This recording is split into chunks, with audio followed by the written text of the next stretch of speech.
आकाशवाणी भोपाल से प्रस्तुत हैं प्रादेशिक समाचार।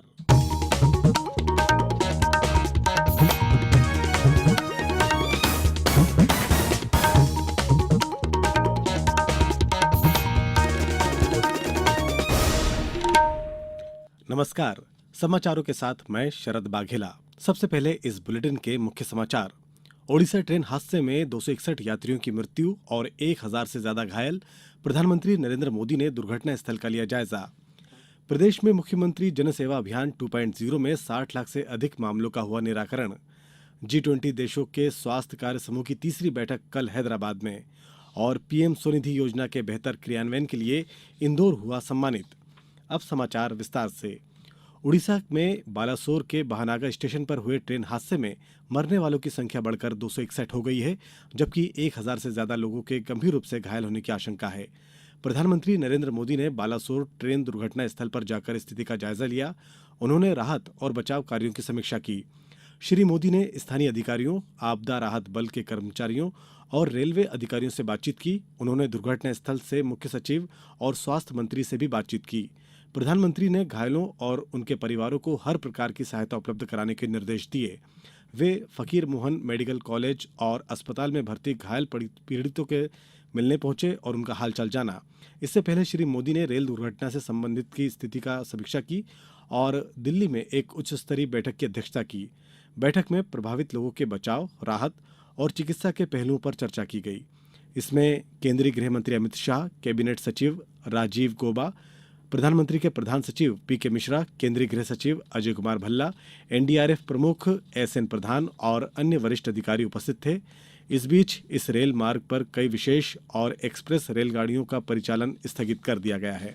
केंद्रीय ग्रामीण विकास मंत्रालय ने कहा कि इस वर्ष लगभग 88% पारिश्रमिक भुगतान आधार से जुड़ी भुगतान प्रणाली एबीपीएस के जरिए किया गया है। मंत्रालय ने बताया कि राज्य इस भुगतान प्रणाली को 100% अपनाने के लिए लाभार्थियों तक पहुंचने के उद्देश्य से शिविरों का आयोजन करेंगे।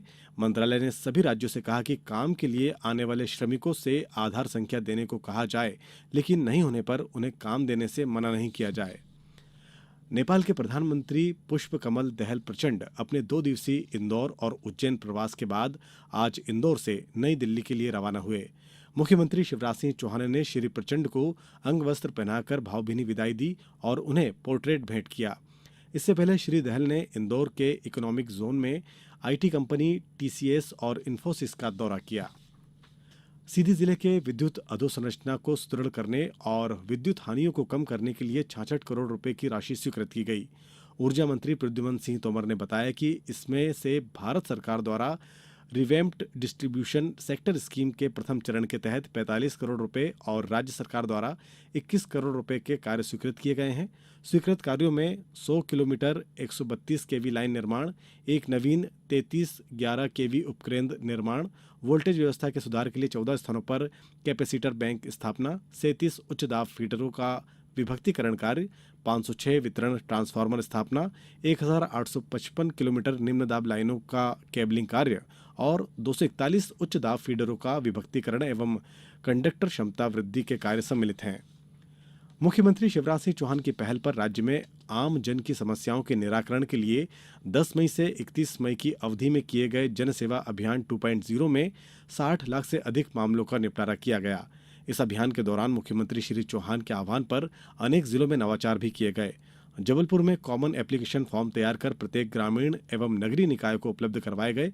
इससे आवेदकों से संपर्क करने, विभिन्न औपचारिकताएं पूर्ण करवाने और समय पर सेवाएं उपलब्ध कराने का कार्य आसान हुआ। वहीं रतलाम जिले में आध्यात्मिक गुरुओं और जनप्रतिनिधियों ने पद यात्रा कर जन समस्याओं के निराकरण के लिए नागरिकों को जागरूक करने का कार्य किया। राजधानी भोपाल में ऐसे अधिकारी कर्मचारी जिन्होंने अपने काम को 100% पूर्ण करने के प्रयास किए, उन्हें प्रशंसा पत्र एवं प्रोत्साहन राशि देने का प्रावधान किया गया। उधर मुरैना जिले में ऐसे नागरिक जो वृद्ध और दिव्यांग हैं, उन्हें आंगनबाड़ी कार्यकर्ताओं और जन सेवा मित्रों ने शिविरों तक ले जाने में सहयोग दिया। विभिन्न जिलों में प्रशासनिक अमले ने नवाचारों में सहयोग दिया। नागरिकों द्वारा भी नवाचारों का लाभ प्राप्त किया गया। अब समाचारों में वक्त है एक ब्रेक का। ये समाचार आप आकाशवाणी भोपाल से सुन रहे हैं। हमारे समाचारों को अब आप कभी भी और कहीं भी अपनी सुविधा के अनुसार सुन सकते हैं। ये समाचार बुलेटिन YouTube, ट्विटर और फेसबुक पर AIR न्यूज भोपाल पेज पर भी सुने जा सकते हैं। इसके अलावा आप हमारी वेबसाइट newsonair.nic.in पर अथवा AIR न्यूज ऐप पर भी समाचार सुन सकते हैं। समाचारों में एक बार फिर आपका स्वागत है। भारतीय मूल के अमेरिकी अजय बांगा ने कल विश्व बैंक में 14वें अध्यक्ष का पदभार संभाला। विश्व बैंक के कार्यकारी निदेशक रहे 63 वर्षीय बांगा का कार्यकाल 5 वर्ष का होगा। श्री अजय बांगा भारतीय मूल के पहले अमेरिकी हैं जो विश्व बैंक के अध्यक्ष बने हैं। उन्होंने डेविड मेल्पस का स्थान लिया है। केंद्रीय आवास एवं शहरी मामले के मंत्रालय द्वारा पीएम स्वनिधि के सफलतापूर्ण 3 वर्ष के पूर्ण होने पर केंद्रीय मंत्री हरदीप एस पुरी की उपस्थिति में नई दिल्ली के विज्ञान भवन में कार्यक्रम का आयोजन किया गया।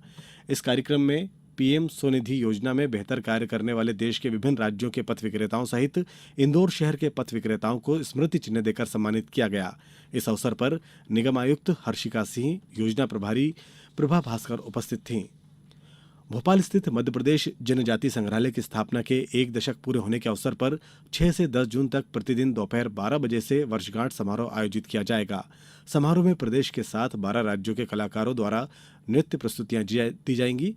इसके अलावा शिल्प मेला, सांस्कृतिक प्रस्तुतियां, व्यंजन मेला, चित्रांकन शिविर, आमंत्रण उत्सव आयोजित किए जाएंगे। जनजातीय संस्कृति की कला परंपराओं के केंद्र के रूप में संग्रहालय ने अपनी पहचान विश्व पटल पर बनाई है। संग्रहालय के अध्यक्ष अशोक मिश्रा ने बताया कि समारोह में 5 से 9 जून तक शहर के मुख्य स्थलों पर आमंत्रण उत्सव आयोजित किया जाएगा। कलाकारों द्वारा शहर के अलग अलग स्थलों पर प्रस्तुतियां दी जाएंगी एवं प्रस्तुति के माध्यम से कलाकार आम जन को संग्रहालय वर्षगांठ समारोह को अवलोकन के लिए आमंत्रित करेंगे। G20 देशों के स्वास्थ्य कार्य समूह की तीसरी बैठक कल हैदराबाद में होगी। केंद्रीय स्वास्थ्य और परिवार कल्याण सचिव लव अग्रवाल ने हैदराबाद में एक संवाददाता सम्मेलन में ये बताया कि ज्यादातर सदस्य G20 के स्वास्थ्य कार्य समूह की बैठक में प्राथमिकता वाले विषयों पर चर्चा पर सहमति व्यक्त करेंगे। उन्होंने कहा कि किसी भी प्राथमिक विषय को लेकर किसी तरह का विरोध नहीं है। उन्होंने बताया कि इससे पहले तिरुवनंतपुरम और गोवा में हुई बैठकों में आपात स्वास्थ्य प्रबंधन तैयारियों और इसके लिए उठाए जाने वाले कदमों के बारे में विस्तार से चर्चा की गई है। उन्होंने कहा कि इसके अलावा डिजिटल स्वास्थ्य नवाचार, सभी के लिए स्वास्थ्य और अंतिम व्यक्ति तक स्वास्थ्य सुविधाएं पहुंचाने के उपायों पर जोर दिया जाएगा। अब कुछ समाचार संक्षेप में। नर्मदापुरम जिले में मुख्यमंत्री लाडली बहना योजना के तहत पात्र महिलाओं के आधार लिंकिंग और डीबीटी इनेबल कार्य करने के लिए काम तेजी से जारी है। इस कार्य के लिए कल रविवार को भी सभी बैंक खुले रहेंगे। खंडवा जिले में प्रतिवर्ष 19 जून को विश्व सिकल सेल दिवस के रूप में मनाया जाता है। राष्ट्रीय स्वास्थ्य मिशन के निर्देश अनुसार सिकल सेल दिवस के अवसर पर इस वर्ष भी आदिवासी बाहुल्य क्षेत्रों में अलग अलग जगह कार्यक्रम आयोजित किए जाएंगे। नीमच शहर के गौरव दिवस के अवसर पर आज जिला मुख्यालय में लगभग 100 स्थानों पर बीपी एवं शुगर की जांच के लिए शिविर का आयोजन किया गया। सीहोर जिले में मवेशियों के इलाज के लिए सरकार ने 1962 एम्बुलेंस सुविधा शुरू की है। जिले के पशुपालकों को इस सेवा का लाभ मिलना शुरू हो गया है।